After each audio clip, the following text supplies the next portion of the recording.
one of the primary messages we actually had for them was that there's a concern over the lack of climate information. So it's really great that this group has gotten together today to talk about this important topic. So I want to give you some context, which kind of city groups need weather information, and what's the context for the work that they do, and what have we done so far to obtain future climate information, and what are really some of the actual needs. I want to acknowledge that a lot of people helped me put this together. About 9 different organizations actually have made input to this.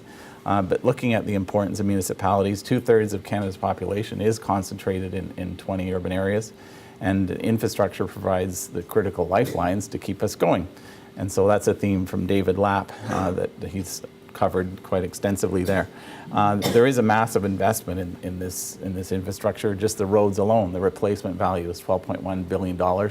Imagine a 1% damage to our roads due to heat and causing the roads to deform. I mean, terrible. And then look at it beyond, that you get hydroplaning of cars on those ruts, and then insurance rates going up, hospitalization, et cetera. So infrastructure is a major determinant of resilience and sustainability of cities. So these are specifically some of the groups that are affected.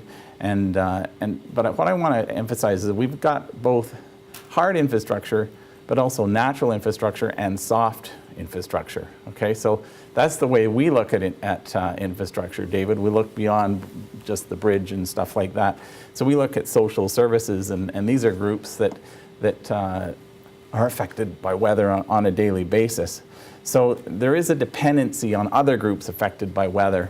And this has been a major theme of my work, looking at the concept of interdependency and working with Alec Hay at the University of Toronto on the concept of interdependency. We've done mapping of all of the dependencies, actually. And my best example would be, for instance, telecommunications. I'm delighted to tell you that last week I got called by one of the telecom companies and said, Dave, can you come in and tell us what you think we need to do to get more resilient based on interdependencies? Well, that's pretty cool that they're actually getting to that point. So I want to tell you briefly about Toronto's WeatherWise partnership. That was an initiative that was put together by Civic Action and City of Toronto staff. So we brought together a coalition of more than 60 organizations, and back in 2010, we gave them a briefing, and they identified the first priority that they felt was electricity. Okay, now there's a few people in the room that are actually part of what we call the Electrical Sector Core Project Team. Put up your hand if you've been part of that. Okay, so we've got 3 in the room right now, and Tarek, I believe, is here from Toronto Hydro. So I think we were right. Okay, it turned out that electricity was the issue, and there's been some significant work done by the electrical sector on climate risk assessment. We got to 2012 and identified some of the next priority sectors, and I just thought you'd be interested to see this. So this is based on people from that are decision makers, from organizations that are either really big employers or really big infrastructure providers across the whole GTA, representing hundreds of billions of dollars of economic activity and built assets. Okay, that was their thought back in 2012. So, there can be big costs. One storm, 1.08 billion. Paul Kovacs is here from the Institute for Catastrophic Loss Reduction, and also Gordon McBain, very active. These guys know this stuff cold. One of the things I can tell you is that in the City of Toronto, we are most concerned in terms of end users. The key vulnerability we see is actually that we have such a huge concentration of people in high rises. I mean, I'm not here about vulnerability, but I want to just tell you what's at stake here. We have so many people that are of economic disadvantage, aging population living in these apartments, okay? And honestly, not that much is yet being done, okay? And the key point of my presentation today, David Lapp already said it, is that we need some officially adopted standard assumptions for extreme weather so that people in lots of different sectors can say, okay, that's the best we're going to get. Okay, so the excuse goes away that we don't have the best information. And these people that are vulnerable can start to have responsible individuals take some action to reduce their vulnerability. Okay, so the context for decision making here, we got a triple threat of infrastructure deficit, an increasing population that's aging, and also extreme weather. So we've got uncertainty, yeah, we've talked about that. Infrastructure actors are hesitant to adapt. So people that specify new infrastructure, for instance, the massive investment we're having with public transit, okay?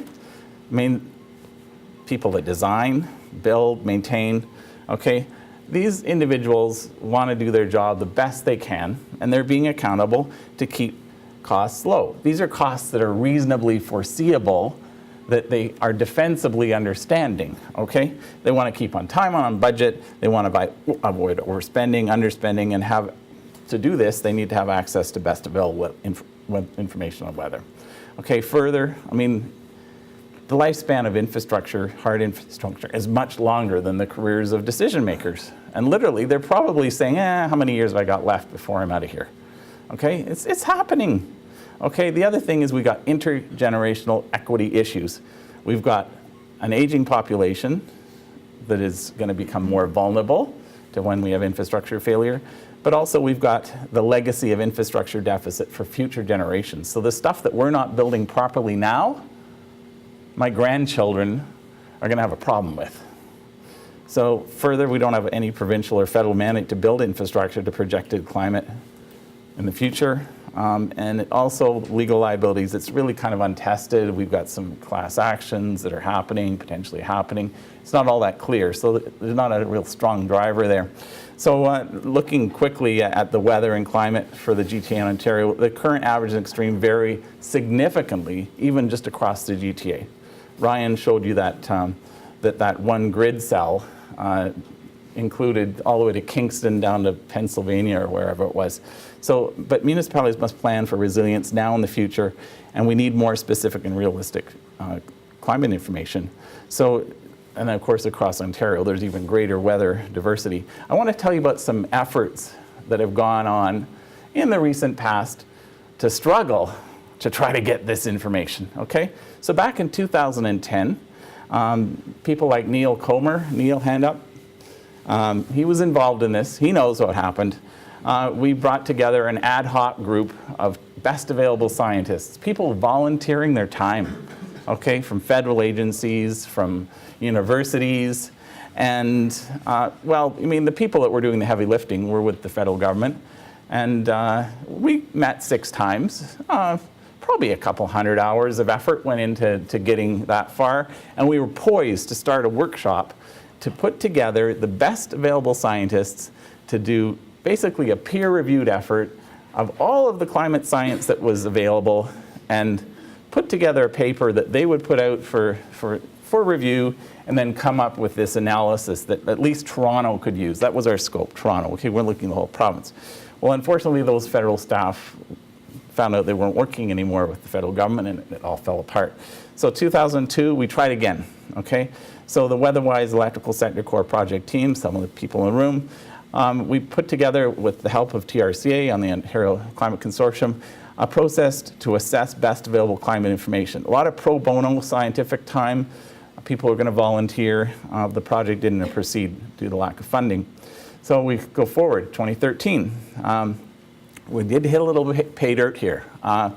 With the Toronto Hydro Vulnerability Assessment, help of David Lapp at PIVC and also NRCan, we got a little bit of funding. So that work did allow us some climate science compilation effort that's been helpful. So I want to tell you also about a climate driver study. This is the major effort that the City of Toronto put in to the tune of about $250,000, which was really hard for our staff to get. Okay, but in 2008, Toronto decided that we needed better extreme weather information at the local level. And as Ryan said, the big grid cells weren't good enough. It didn't see the influence of the Great Lakes and the impact of climate change and on urban heat islands across the GTA. So it was considered out there at the time what we wanted to do, but this is what we basically did. We did the downscaling, but then put it also into a weather research forecast model. So that gets us down to a 1 kilometer grid scale. Okay, so this was pretty daring at the time. Jim Young from CENES was the key person with his staff working on this to help us.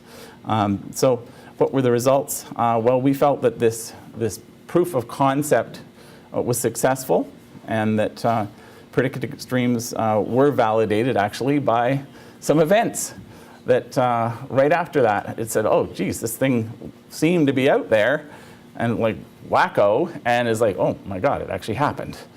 We also did some backcasting and looked at the 2005 storm, and it reproduced it quite nicely. So city departments were provided with some extreme weather assumptions, and I'm pleased to say that Durham Region has actually paid to do some further data mining for their area. So that's just an example of us trying hard to try to get more specific information for us. David Lapp's already covered this. Okay, this is, I mean, in consulting with all of our different departments, these were the big ones and that you might imagine. But I want to get a bit more specific for you. Okay, and this is the real meat of why I was asked to come here. So yeah, number one is we need official best available local extreme weather assumptions for many weather parameters, and I'm going to show you even more of those. But yeah, frequency and magnitude and combined events. Okay, that's a big deal for us, combined events. Okay, it's like double whammy, triple whammy type stuff. This is for current and future standardized time blocks.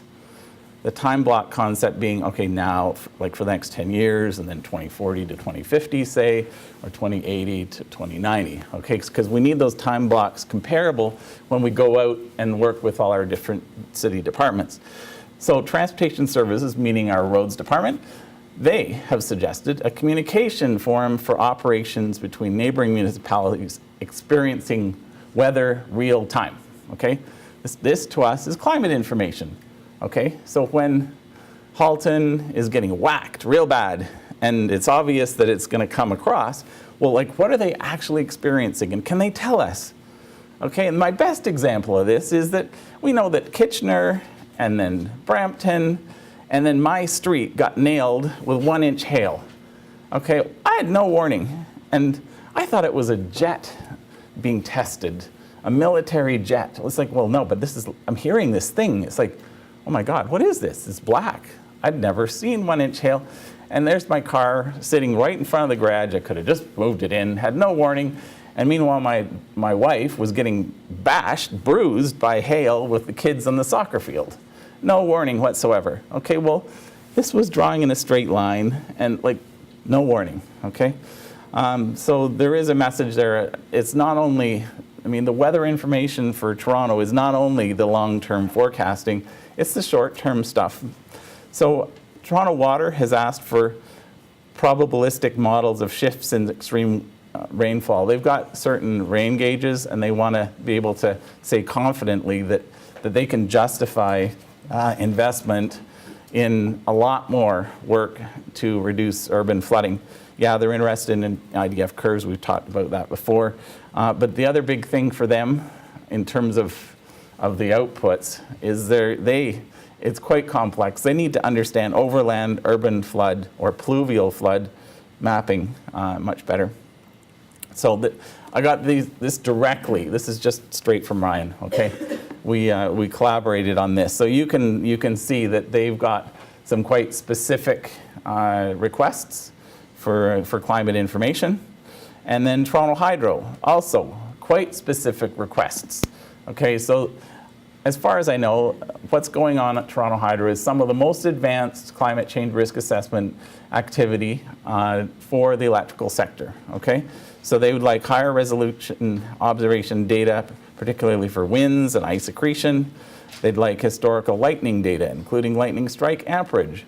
They have to pay for this, but they don't have the money because the Ontario Energy Board has said, well, you can't spend money on that area, okay? So key point, just very practical, okay? When utilities go to adapt, they sometimes need to spend some money. Okay, well, the Ontario Energy Board has to say that it's okay to have rates that will allow them to do that. All right, so these engineers and professionals in the utilities need to go to the Ontario Energy Board with the best available information so they don't get shot down. Okay, that's where the rubber's meeting the road with a very important sector.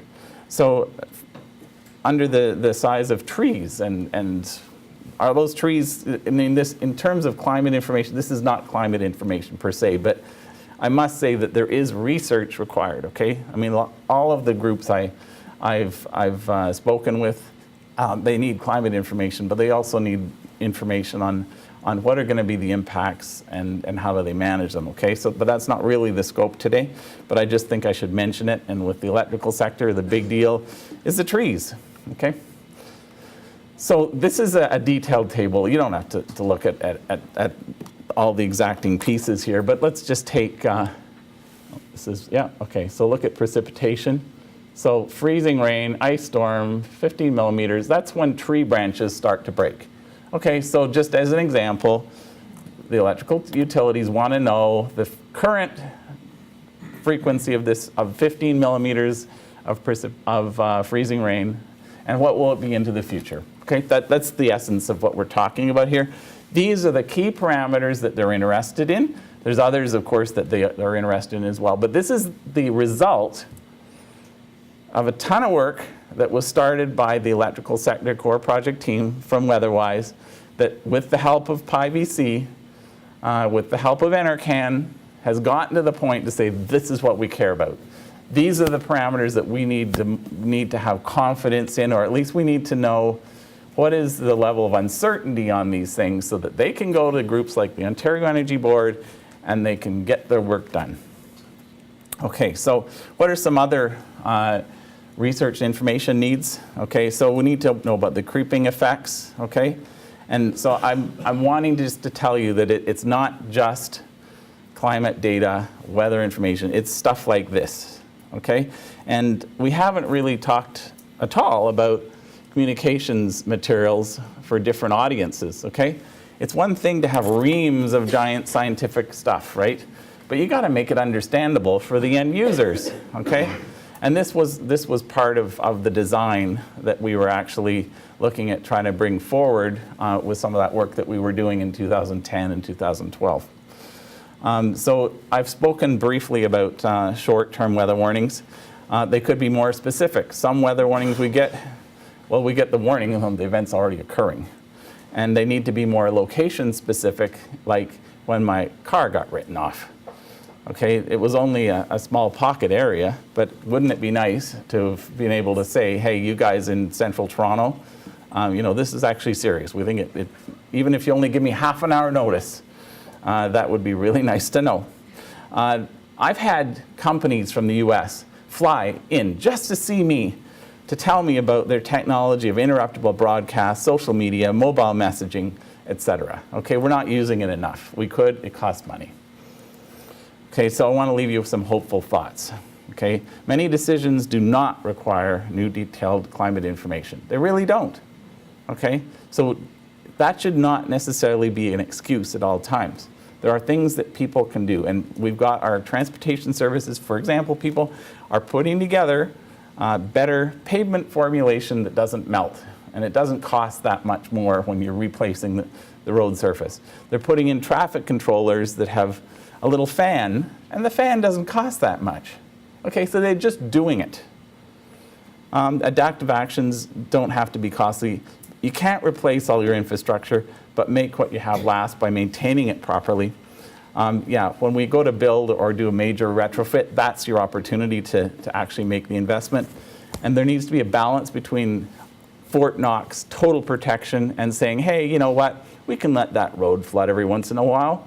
We'll just have a whole bunch of street sweepers ready to clean up the debris and we're good to go again, okay? Balance, so sharing the work of resilience between government, residents, and businesses requires thoughtful allocation of responsibilities, and we need to move towards a climate risk management culture that, as Ryan says, consistent, defensible methods for risk assessment and adaptation. And that's my presentation.